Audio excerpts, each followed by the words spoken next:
salah satu sentra kerajaan. Magelang merupakan kota yang dijuluki dengan sebutan kota sejuta bunga. Dengan kotanya yang asri dan nyaman membuat para wisatawan sering berkunjung ke kota Magelang. Magelang terkenal dengan Candi Borobudur dan kerajinan gerabahnya. Salah satu desa wisata pengrajin gerabah yaitu Dusun Klipo, Desa Karanganyar, Kabupaten Magelang. Di desa tersebut sebagian penduduknya bermata pencaharian sebagai pengrajin gerabah. Kerajinan yang dihasilkan dari gerabah tersebut yaitu ada vas bunga, guci, patung, dan masih banyak lagi.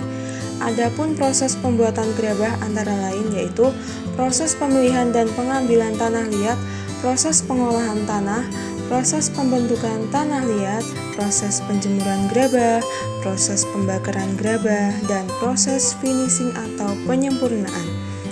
Adapun sejarah produksi gerabah di tempat tersebut sudah dimulai sejak 12 generasi lalu, di mana terdapat seorang Nyai Kalipah yang mengawali pembuatan gerabah peralatan rumah tangga di kawasan tersebut. Menurut sejarah, Nyai Kalipah yang bikin gerabah pertama kali di Borobudur.